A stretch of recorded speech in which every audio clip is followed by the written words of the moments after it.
Bonjour à tous et bienvenue dans cette nouvelle vidéo de formation au logiciel Blender cette fois-ci. La dernière fois, nous avons réalisé un variateur de vitesse pour moteur à courant continu qui était commandé par un clavier et nous avions des pins, les broches, des ports JST qui étaient là pour recevoir les pins du clavier, que ce soit les lignes ou les colonnes. Là, nous avions les pins servant à l'alimentation des MOSFET et au départ pour le moteur. Et un afficheur LCD pour commander le tout, sans oublier l'ATmega 328P qui rythmait les impulsions de commande de tout le système.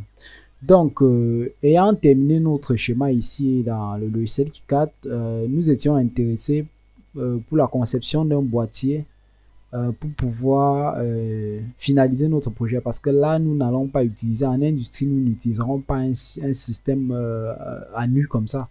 Donc l'idée de cette nouvelle formation est de vous permettre de concevoir des boîtiers pour vos différents projets, qu'ils soient industriels ou juste dans le cadre amateur. Donc sans plus tarder, nous allons dès que nous avons fini notre PCB sur le logiciel KiCad, il nous faut donc commencer la conception du boîtier. Pour ce faire, nous allons exporter des fichiers. Nous allons exporter les fichiers au format VRML. Ils vont exporter au format WRL, qui est un format compréhensible par les logiciels de 3D. Donc nous allons exporter ces fichiers. Nous pouvons l'exporter par exemple au bureau, je suppose. Donc, oui, KiCad moteur DC plaque clavier, oui, nous exportons, ok. Une fois ces fichiers exportés, nous allons dans le logiciel Blender, qui est un logiciel libre de droit et téléchargeable gratuitement. Le setup ou fichier exécutable du logiciel Blender se trouve de façon gratuite sur le site internet de Blender nommé blender.org. Donc, le site internet de Blender, le logiciel est gratuitement, il pèse entre 200 mégas et 500 mégas suivant la version. Il est téléchargeable, je répète encore, gratuitement, utilisable gratuitement pour vos projets, que ce soit amateurs ou industriels. Donc une fois le logiciel téléchargé et l'installation étant très facile, vous allez revenir dans le logiciel Blender. D'abord, la première des choses à faire ici, c'est d'aller dans l'icône de scène et de changer l'unité.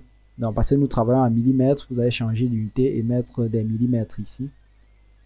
Oui, après avoir changé l'unité, vous appuyez sur la touche A. Chez vous, ça devrait tout sélectionner. Sinon, vous faites Select All Toggle. Donc, vous faites A, Select. Une fois que tout est sélectionné, vous appuyez la touche X du clavier et vous tapez Delete, ou bien vous tapez directement la touche Delete du clavier. Cela suffira à supprimer. Vous zoomez un peu dans votre scène avec le clic molette. Pour tourner dans votre scène, vous cliquez le clic molette de votre souris et vous maintenez, vous faites des tours. Si c'est pour vous déplacer, vous maintenez la touche Shift enfoncée et vous déplacez. Ceci étant dit, vous devez maintenant importer les fichiers KiCad. Donc vous faites File, Import. Vous choisissez l'extension du fichier KiCad, WRL, comme vous voyez, c'est le X3 extensible. Donc vous cliquez là. Vous allez au bureau comme prévu. Vous prenez le fichier KiCad. Donc ça prend un peu quelques secondes. Une fois le fichier KiCad apparu, vous allez d'abord le faire router. Vous voyez, il n'est pas centré. Pour passer en mode vue de face, vous appuyez sur la touche 1. Vous pouvez passer en vue de face. Là, vous voyez, le circuit n'est pas centré. Nous pouvons faire une rotation en X suivant 90 degrés. Oui. Là, il est aligné. Vous faites un GZ pour déplacer. G, c'est pour déplacer. Z, c'est suivant l'axe. Votre circuit sur l'axe des Z. Vous pouvez faire maintenant un GX. Vous dirigez avec la souris pour le placer au centre de notre scène. Une fois ceci fait, ce qu'on va faire, c'est que nous allons concevoir un boîtier autour de ce circuit-ci. Nous n'avons pas besoin de modifier les composants, cela ne nous intéresse pas. Nous avons juste besoin de concevoir un boîtier autour de ce circuit-ci. Donc pour ce faire, d'abord nous allons créer un plan qui aura pour centre l'origine. Donc nous allons faire Shift A pour ajouter un plan. Nous allons ajouter un plan. Là vous avez plane, vous avez cube, UV sphere, là plane, oui, plan. Donc vous ajoutez un plan. Vous voyez, le plan par défaut va s'ajouter, c'est un très grand plan. Pour diminuer sa taille, vous faites S, vous scalez, et avec la souris, vous dirigez juste la souris. Quand il s'approche des dimensions de votre circuit, vous relâchez. Vous appuyez sur la touche 7 du clavier pour revenir en vue du dessus. Une fois en vue du dessus, vous scalez également encore S, mais cette fois-ci, vous choisissez la direction. Nous allons prendre d'abord en X. Nous allons scaler. Donc, là, nous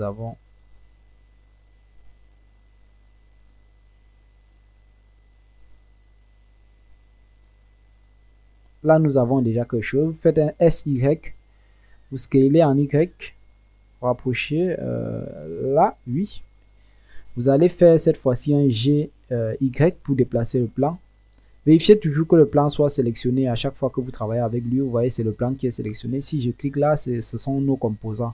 Mais nous n'avons pas besoin de déplacer nos composants pour construire un boîtier autour. Donc, cliquez sur le plan et continuez. Donc, on va faire un SY, oui. On va encore scaler, on va diminuer encore la taille de notre plan. Et là, on va faire un SX, diminuer légèrement, oui. Et un GX, ouais, pour replacer notre plan convenablement. Donc, une fois ceci fait, nous repassons toujours en vue du dessus. Ouais. Nous allons créer des coupures au bord de notre circuit correspondant sur notre plan. Des coupures qui reflètent les bords de notre circuit. Donc, nous faisons un CTRL R, ouais. Non, passez d'abord en mode d'edit. Donc, vous quittez de Object Mode, vous allez en Edit Mode où vous tapez tout simplement, vous pouvez revenir en Object Mode. Vous tapez tout simplement la touche tabulation de votre clavier. Vous tapez la touche tabulation, vous faites un CTRL R. Ouais. Et vous placez la coupure au bord de votre circuit. Donc, vous faites encore CTRL R. Oui, vous placez la coupure en fonction de votre circuit. Donc, CTRL Z. Vous pouvez faire un CTRL Z pour entrer en arrière si vous avez fait une erreur, par exemple. Donc là, pour se centrer vraiment pour créer des coupes qui obéissent vraiment à la projection de notre circuit sur notre plan, parce que là, vous voyez, ils ne sont pas au même endroit. Il faut créer des coupes. On revient en vue du dessus avec la touche 7. Donc, pour créer des coupes qui le reflètent vraiment, nous pouvons encore le déplacer. Je pense GY, c'était pas... Donc là, c'est vraiment très approximatif. Donc, on peut faire encore GX peut-être.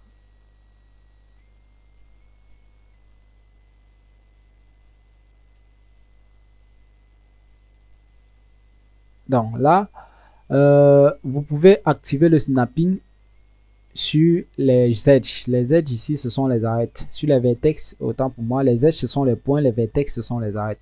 Donc vous faites un CTRL R. Non, nous passons d'abord en mode Edit, oui. Edit Mode. Vous faites un CTRL R. Donc là, nous allons snapper ça sur cette arête-ci. Vous voyez, là, ça prend immédiatement et automatiquement. Là, nous snappons là. Vous voyez, CTRL R. Nous prenons là, mais nous snappons sur cette arête, oui. CTRL R. Et CTRL R, encore une fois, oui. Nous snappons là. Donc, une fois tous vos CTRL R faits, vous pouvez revenir observer le plan. Oui. Cette fois-ci, vous pouvez sélectionner tout le plan et lui donner de l'épaisseur parce que vous voyez que notre boîtier ne sera pas aussi vite que ça. Donc, si nous observons par exemple ici, nous pouvons sélectionner tout notre plan. Nous allons quitter du mode de point au mode de face. Donc, vous cliquez là pour la sélection de face. Vous sélectionnez les différentes faces. Donc, sélectionnez les différentes faces de notre boîtier. Et là, donc, vous sélectionnez les différentes faces. En maintenant la touche Shift enfoncée, bien sûr. Vous maintenez la touche Shift enfoncée et vous sélectionnez les différentes faces. Oui. Tout en vous orientant dans la scène. Et vous appuyez sur la touche E pour donner de l'épaisseur. Et vous donnez une épaisseur de 2 mm. Donc, vous voyez là en haut à droite, vous voyez D2 mm. Si vous êtes avec moi, là, vous avez D2 mm. Donc, après, vous appuyez Entrée. Donc, ceci fait, nous avons déjà fait les bords de notre circuit. Donc, nous allons maintenant surmonter notre circuit par rapport à par rapport à nos transistors MOSFET, il faudra que notre circuit couvre les transistors, peut-être pour éviter que les gens ne touchent les transistors. Vous restez en mode de sélection de face. Vous revenez sur notre circuit. Vous maintenez Shift. Vous cliquez sur la face. Vous pouvez le relâcher. Maintenez Shift. Vous cliquez sur ces faces-ci. Sur les faces qui vont donner de l'épaisseur au bordure de notre circuit. Vous allez laisser ces faces-ci d'abord. C'est fait exprès. Donc, vous allez passer en vue de face avec la touche 1 pour vraiment visualiser la hauteur réelle de nos transistors MOSFET. Donc, ce faisant, vous appuyez sur la touche Z pour passer en mode wireframe pour pouvoir voir à travers les composants. Donc, vous appuyez sur la touche E. Non. Qu'est-ce qui se passe? Ah, j'ai perdu la sélection. CTRL Z. Donc, vous appuyez sur la touche E. Toujours en vue de face, bien sûr. Vous pouvez zoomer un peu. Vous appuyez sur la touche E. Vous allez dépasser légèrement vos transistors MOSFET. Ouais.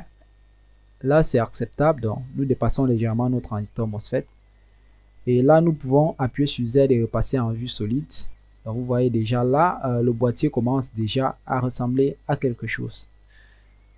Donc, là, notre boîtier, c'est vrai que nous n'allons pas le déposer directement dans notre circuit comme ça. Vous voyez là, ce serait bizarre.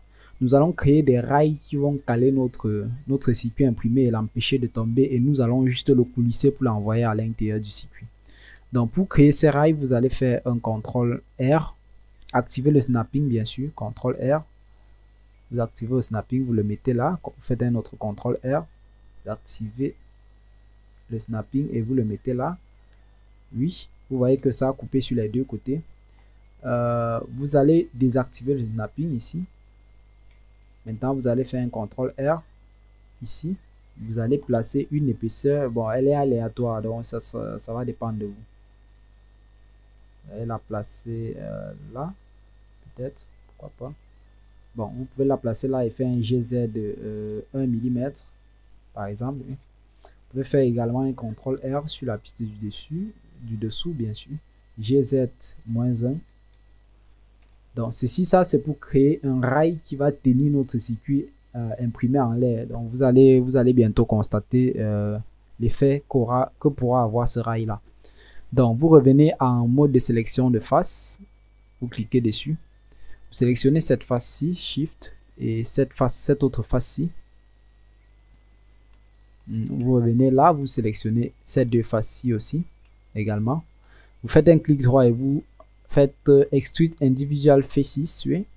Donc là, vous extrudez les faces individuelles. Vous voyez, il y a un rail littéralement qui se crée à la dimension de notre... Donc là, vous pouvez lâcher à la dimension de notre circuit. Et vous voyez, il tiendra notre circuit sur place. Ah, là. Et il tiendra notre circuit sur place. Donc, enfoncer notre circuit, vous voyez là, si je touche ceci, non, si je reviens en mode objet, si je clique sur le premier boîtier et que je fais un GX pour le déplacer, vous voyez là, il nous faudra, pour insérer notre circuit, il faudra juste le faire coulisser dans le rail. Vous voyez là, il faudra juste le faire coulisser dans le rail et il s'insérera de façon automatique.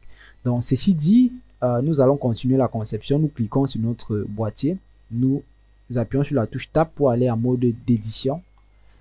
Étant maintenant en mode d'édition, nous avons fini d'éditer notre rail. Oui, nous avons fini d'éditer notre rail.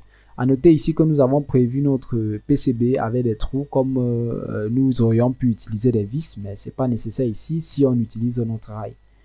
Donc, ceci étant dit, nous allons maintenant passer au mode écran, à l'écran, à la gestion de l'écran.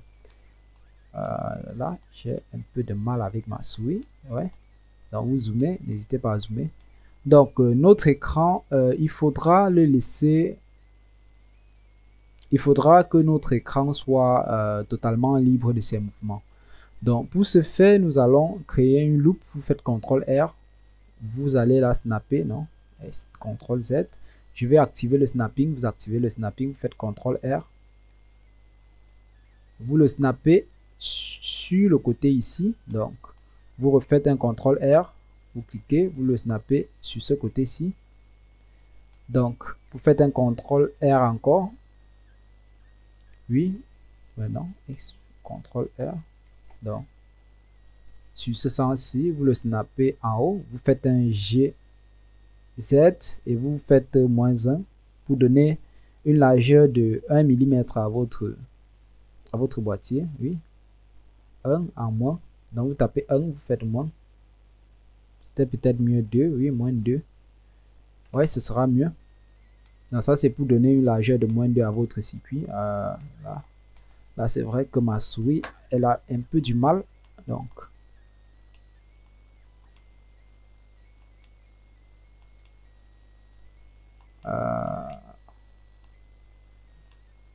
Donc, une fois que vous avez donné une largeur de -2 à votre circuit, vous allez relier celui-ci. Donc, vous passez en mode de sélection de face ici. Vous passez en mode de sélection de face. Vous allez sélectionner cette partie-ci du circuit. Vous passez en mode d'édition avec la touche tabulation et vous allez sélectionner cette partie-ci du circuit. Donc, on va sélectionner cette partie-ci du circuit. Et avec la touche 7, nous nous plaçons en vue du dessus. Ouais. Nous allons appuyer sur la touche E pour l'agrandir, l'éditer. Et nous allons la snapper sur cet angle-ci. Oui. Et nous allons faire de même pour cet autre côté. Nous allons cliquer là. Nous allons appuyer sur E pour l'éditer. Et nous allons nous caler sur cet angle-ci. Donc, ceci étant fait, vous voyez déjà, nous devons couvrir les transistors MOSFET. Nous allons couvrir les transistors MOSFET. Ne vous inquiétez pas pour les connecteurs. Un connecteur ayant les fils assez longs, nous pourrions connecter le connecteur ici et envoyer ces fils soit par le bas du circuit. Vous voyez là, en bas du circuit, il y a de la place.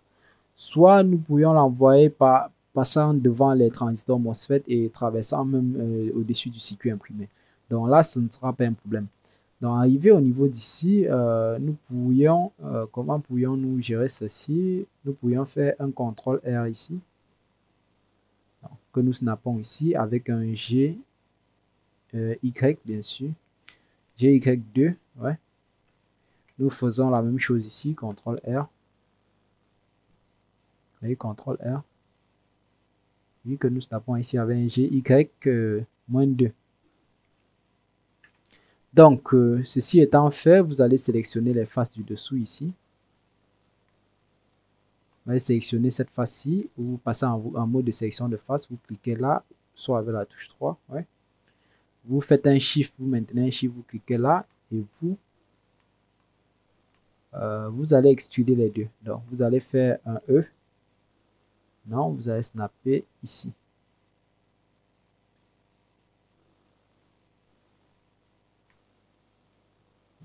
Non, CTRL Z, vous allez faire un E. Un E. Vous allez snapper. Vous allez snapper là. Donc, vous voyez déjà, là, ça va nous permettre de coulisser, vous voyez. Là, notre écran est littéralement protégé par tous les chocs qui pourraient survenir ici. Donc, nous allons revenir là. Donc, nous allons revenir ici. Ce trou-ci, nous allons le remplir aussi. Comment allons-nous procéder? Nous pourrions faire un CTRL R ici. Ouais. Et placer là et faire un GX à 2. En moins, bien sûr. À -2. Donc, à -2, oui. Et là, comment pourrions-nous fermer ceci? Et là, nous pourrions tout simplement passer en mode de sélection de face, bien sûr. Et sélectionner ces deux faces-ci. Vous faites un Shift maintenu. Ouais. Vous sélectionnez ces deux-ci également. Vous faites un clic droit et vous faites un Bridge Faces. Donc, fermez les faces. Oui. Oui, et en fermer les faces, vous pouvez faire un CTRL R ici également. Non. Ouais. Pourquoi pas, vous pourriez revenir ici comme ça. Vous pouvez revenir ici en dessous, vous cliquez là et vous faites un, vous revenez dans la vue, vous faites un E que vous snappez ici. Donc avec ça, vous voyez, votre écran est parfaitement fermé. Et vous voyez que ça ne nous empêche pas de pousser notre circuit. Vous voyez là, quand nous allons finir tout à l'heure, nous allons faire une petite animation, vous verrez. Ça ne nous empêche pas de pousser notre circuit et de l'envoyer dans la conception, dans la boîte, pour tout dire. Donc, ceci étant maintenant fait, nous allons gérer ce côté-ci également. Donc, nous pouvons faire un CTRL R ici. Ouais. Que l'on va snapper là. Oui. Faire un GX2. Oui. Et ce GX2, comment allons-nous le gérer? Nous pouvons faire un CTRL R encore également ici. Et le snapper sur cette arête-ci. Oui. Et passer en vue 3. Pour les vues de face et sélectionner les faces concernées et les faire un bridge F6, ouais. Oui, nous pourrions faire un bridge F6, non, CTRL Z. Non, nous pourrions plutôt fermer les faces du dessus parce que en faisant un bridge, notre pièce n'entrera plus. Donc, nous pourrions faire un bridge F6 plutôt sur celle-ci. Bridge F6. Donc, oui. Ouais. Nous pouvons également faire un CTRL R là et venir snapper ici. Oui, et faire également la même chose ici, CTRL R, vous venez snapper là. Et là maintenant, nous pourrions sélectionner cette face-ci. Donc, ouais. Nous revenons en mode de sélection face avec 3. Nous appuyons E. Non, oui. Oui, nous appuyons E que nous allons caler. Que nous allons caler ici. Non, CTRL Z. Oui. Appuyons E. E.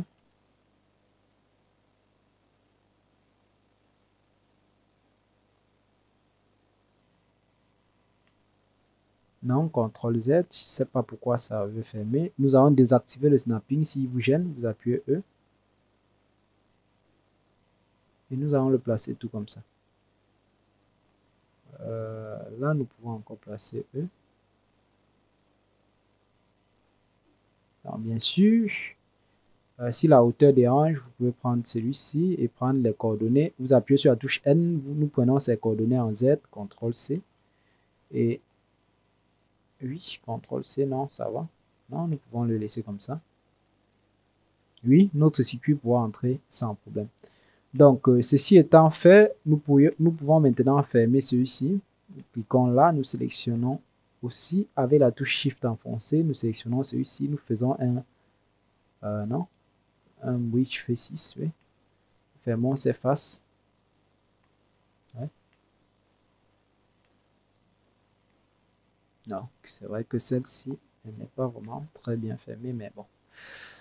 Ce n'est qu'un exemple, donc là, il nous reste maintenant notre face principale, vu que nous pouvons faire coulisser notre circuit. Donc, en gros, si nous revenons en mode objet en appuyant sur la touche TAB, nous pouvons faire un GX, vous voyez GX, voilà comment notre circuit sera inséré. Donc, si nous revenons comme ça, vous voyez GX, voilà comment notre circuit va être inséré. Vous voyez, il sera inséré comme ça. Il sera inséré comme ça jusqu'au fond. Donc, on échappe par exemple, CTRL Z. Ouais. Voilà comment notre circuit sera inséré. Nous revenons en mode édition avec la touche tabulation. Et maintenant, nous voulons, par exemple ici, trouver un système ingénieux pour fermer notre boîtier. Donc, pour ce faire, nous allons utiliser des écrous et des vis. Oui, pourquoi pas. Nous pouvons d'abord faire un CTRL R ici. Oui, le ramener un peu là. Ouais.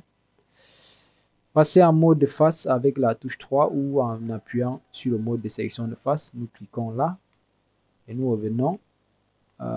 Cliquez sur son équivalent ici. Nous extrudons les faces individuelles. Donc là, nous allons extruder les faces individuelles. Oui, comme ça pourra suffire. Donc, ayant étudié les phases individuelles, nous cliquons ici, nous faisons un Shift S. Shift S, nous maintenons curseur vers la sélection. Donc, après, nous allons passer en mode objet, tout simplement. Et nous allons faire un Shift A. Nous allons augmenter un bolt. Un bolt, c'est une vis, donc nous allons faire un RY, oui, nous allons roter en Y, avec une cadence de 90 degrés. Et le scaler est S, donc nous allons diminuer sa taille parce que c'est... Donc, là, on fait un S.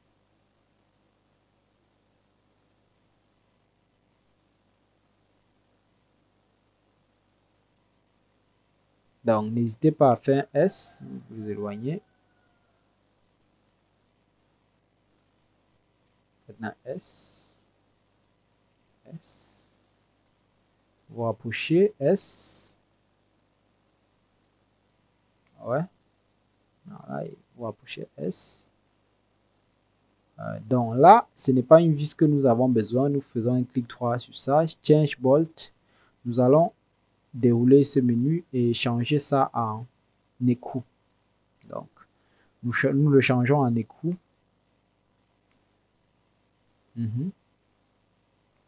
Nous allons faire la même chose ici. Nous allons passer en mode édition ici. Sélectionner cette face, faire un Shift S. S, oui. Cursor to select. Revenir en mode objet, sélectionner cet objet-ci. Faire une duplication avec Shift D. Et vous pouvez le placer n'importe où. Et après, vous faites un Shift S avec cet objet sélectionné. Vous faites sélection du curseur 3D. Oui. Ouais. Donc, ceci étant fait, vous pouvez donc passer en mode wireframe avec la touche Z. Vous passez en wireframe. Vous sélectionnez les deux objets avec la touche Shift. Vous faites un SX ou l'agrandir sur l'axe des X. Vous étirez la longueur désirée. Alors là, ça peut aller.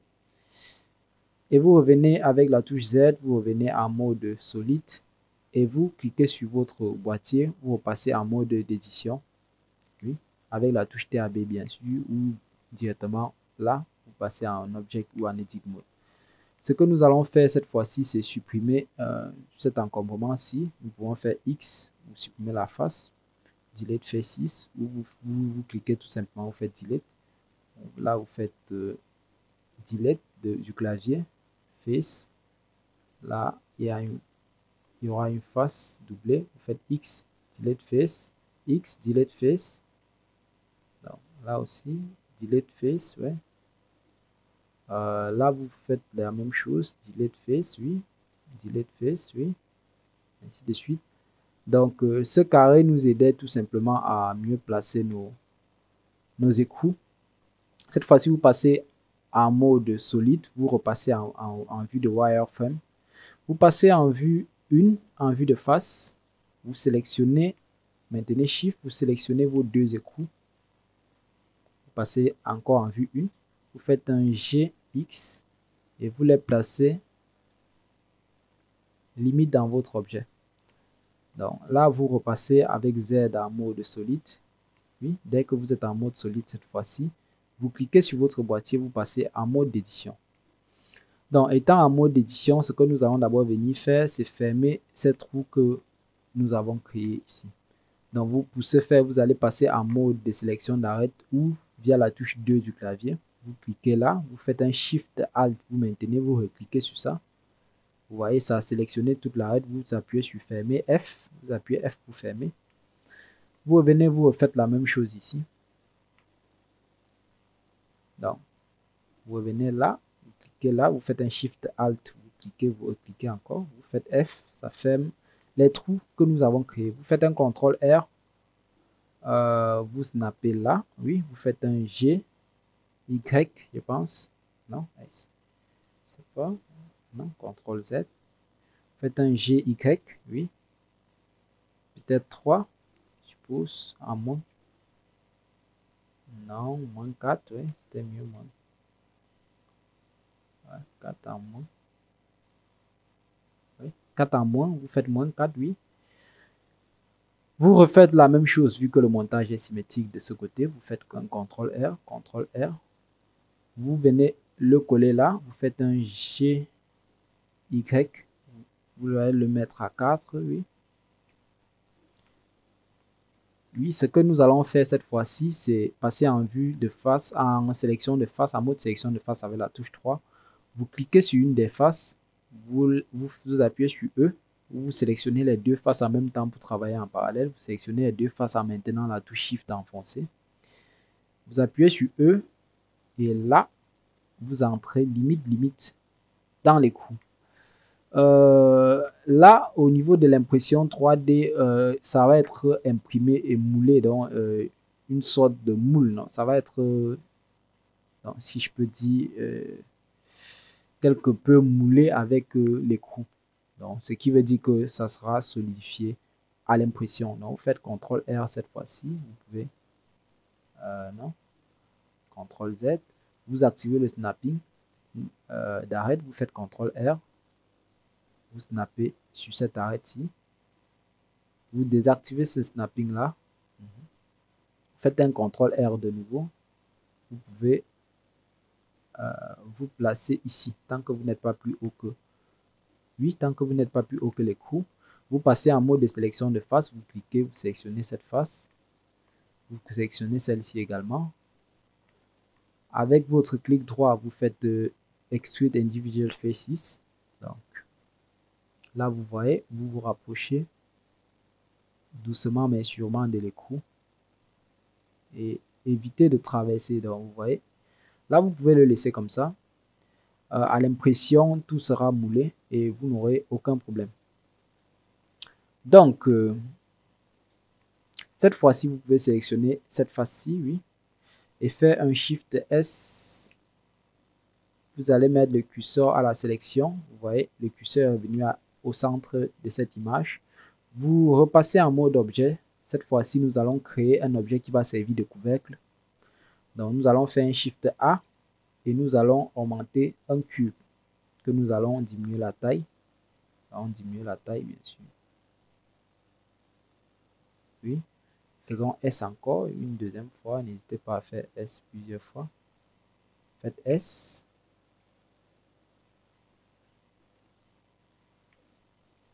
Donc, faites Z, vous passez en wireframe pour vraiment être... Vous pouvez passer en vue de face 1 pour voir la taille de votre cube. Donc, là, vous pouvez passer en mode de snapping et faire un S, oui, vous scalez. Vous scaler là, il faut qu'elle soit aux dimensions.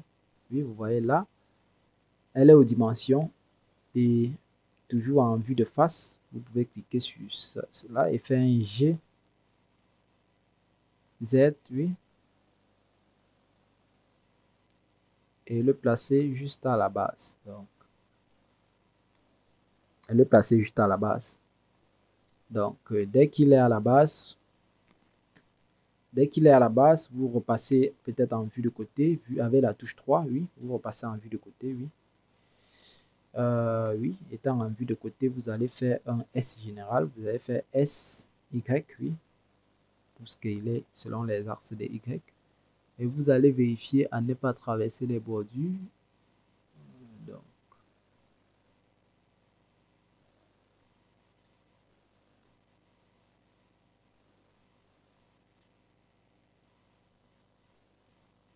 Donc, vous faites un GX, oui, GX, Y, et que vous allez venir snapper sur l'un des côtés. Ceci étant fait, vous repassez en vue solide avec la touche Z, vous revenez en solide. Vous passez en mode édition avec la touche tabulation, vous sélectionnez une des faces et vous appuyez E, vous venez snapper sur la vue du haut.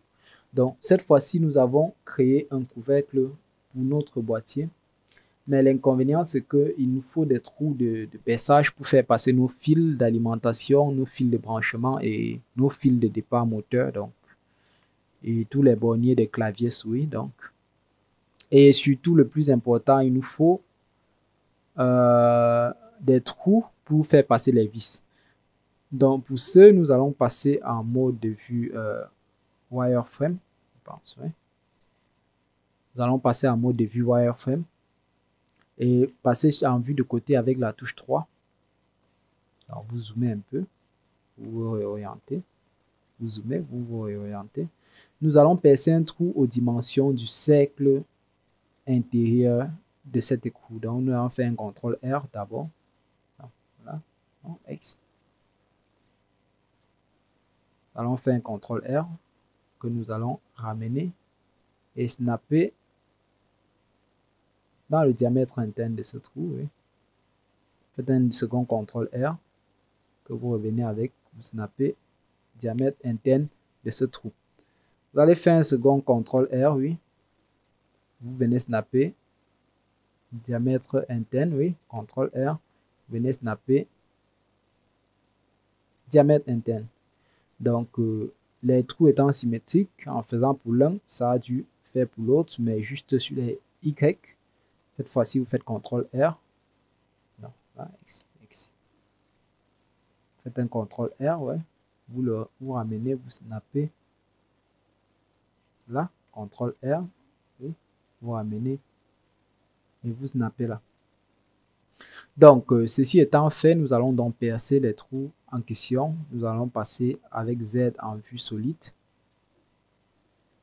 Et nous allons passer en vue de sélection de face avec la touche 3. Donc, revenons encore en vue Z, oui, Z solide. Nous allons percer ce trou-ci. Donc, nous allons faire X, delete face. Nous allons percer encore X, delete face. Parce que c'est bien deux faces en couche concentrique. Donc, vous voyez, là, nous faisons un delete face, oui. Nous regardons encore à l'intérieur. Nous cliquons sur la face interne. Nous faisons X, delete face. Donc, ce que nous allons faire à présent aussi, c'est fermer les interfaces internes. Donc, nous allons passer en vue de sélection d'arrêt. Et nous allons sélectionner les arêtes concernées, comme celle-ci et celle-ci, les fermer avec la touche F.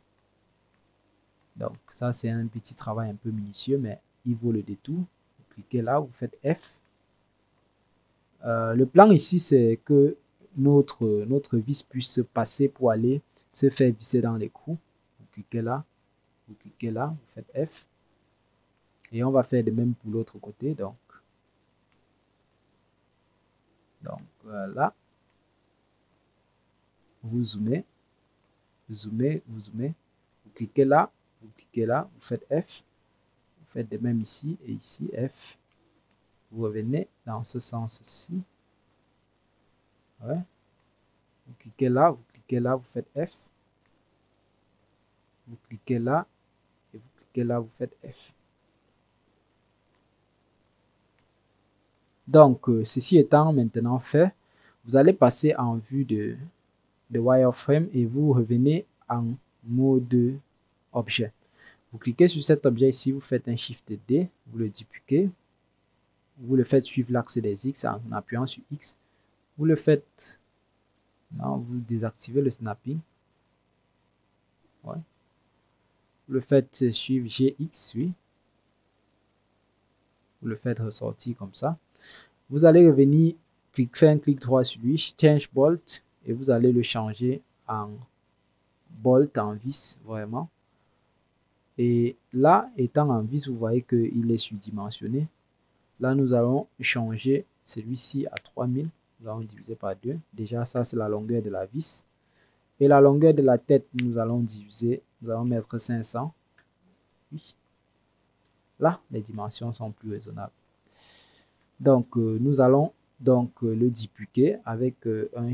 Donc, nous pouvons passer en vue dessus avec 7. Le dupliquer avec un Shift D. Et le faire suivre l'axe des Y, oui, que nous allons placer devant son ami. Donc, celui-ci, nous pouvons faire un GX et le renvoyer là. Et son ami, nous allons être minutieux avec lui. Vous allez le déplacer à échelon GY d'abord pour le réaligner là. Vous faites un GX, vous le renvoyez là. vous regardez là, vous faites un GY pour descendre un peu et un GX pour l'envoyer là-dedans.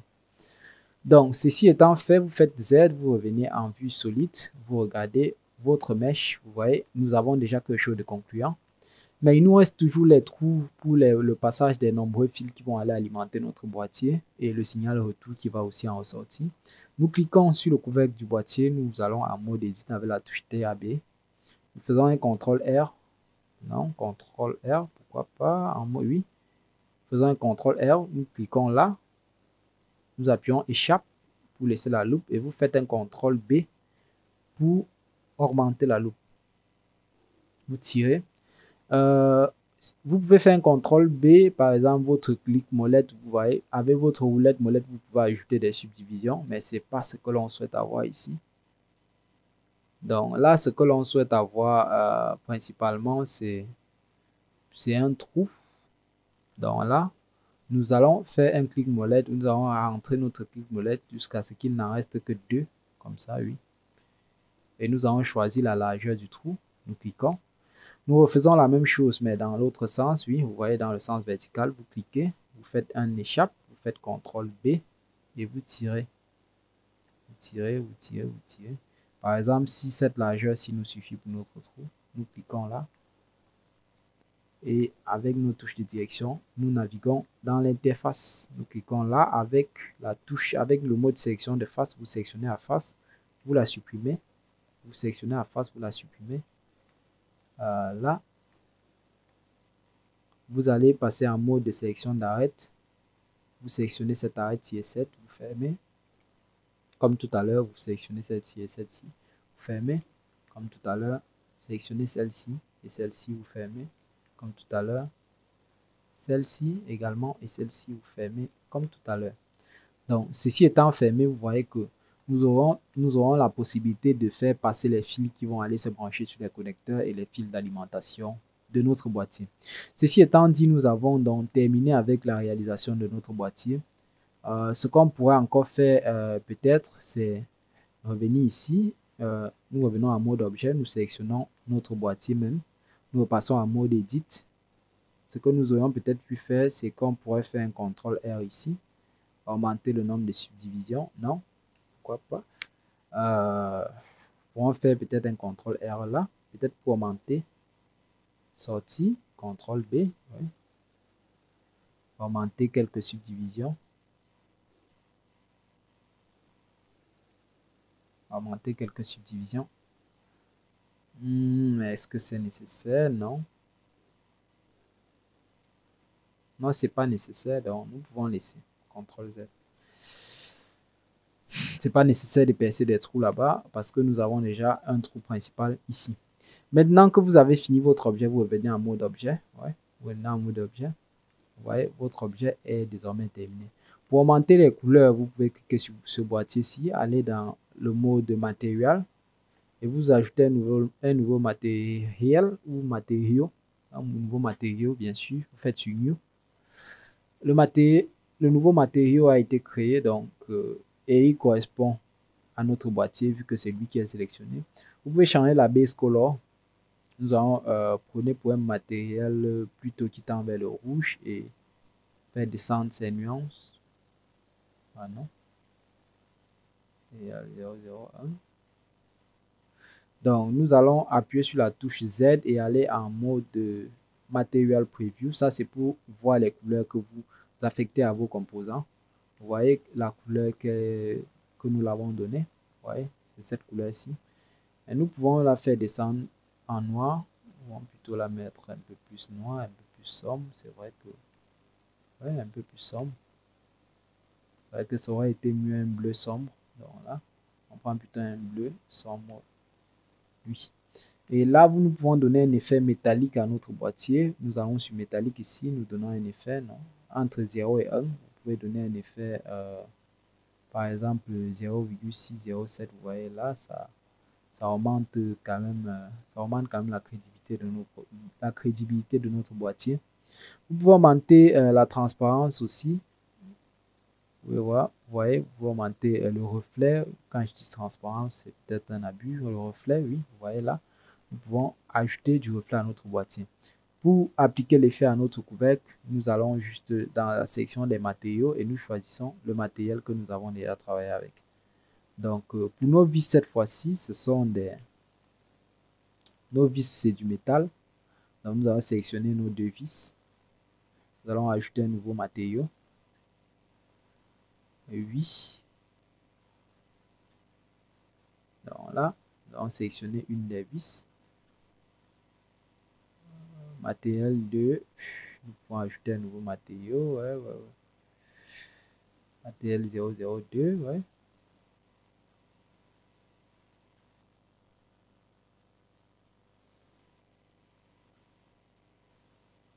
Donc, avec ce matériel 002, nous pouvons choisir une couleur. Nous allons plutôt choisir une couleur qui tend peut-être vers le jaune un peu, non?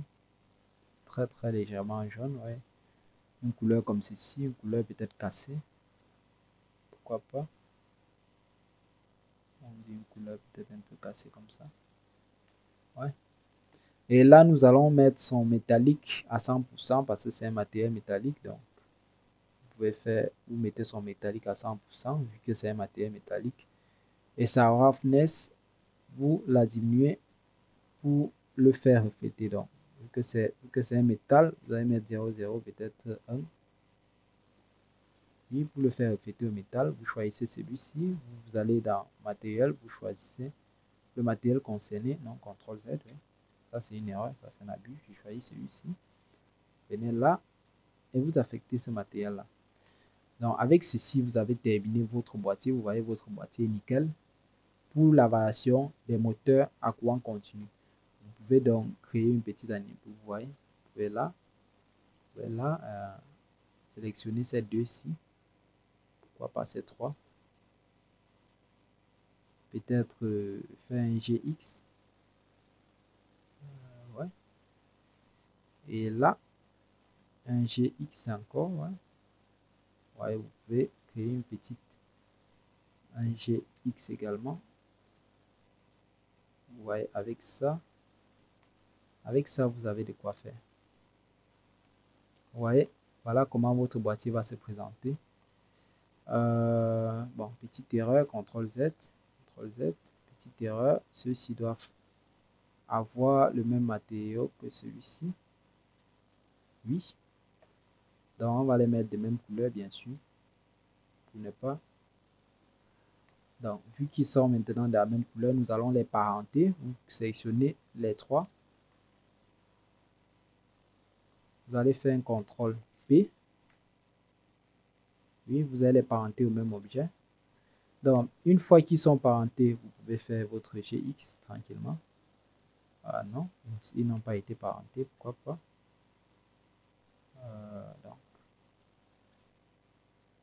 Donc là, nous pouvons plutôt les joindre. Hein, CTRL J. Là, ils ont été joints. Donc là, vous faites un GX. Je rappelle que pour joindre le raccourci, c'est CTRL J. Donc là, vous pouvez donc GX présenter votre circuit. Vous voyez le mode d'ouverture de votre circuit. Voilà un peu comment il va se présenter. Voilà un peu comment il va se présenter.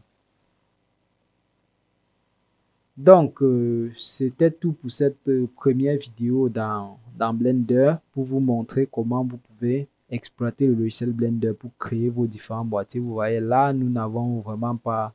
C'était vraiment une vidéo vraiment introductive sur le sujet parce que beaucoup de personnes font des circuits mais n'arrivent jamais à faire des boîtiers qualitatifs pour les emballer ou tout simplement leurs circuits ne sont pas compétitifs sur le marché. Donc, avec ça, vous aurez vraiment de quoi faire la différence. Donc, merci d'avoir tenu la vidéo jusqu'ici. Je vous dis à très bientôt pour d'autres vidéos parlant de modélisation 3D. Je ferai des vidéos sur l'utilisation du logiciel Blender. Mais vu que notre chaîne n'est pas une chaîne de modélisation 3D, nous orienterons cette modélisation vers la 3D électrique. Donc, sur ce, abonnez-vous, likez et je vous dis à très bientôt.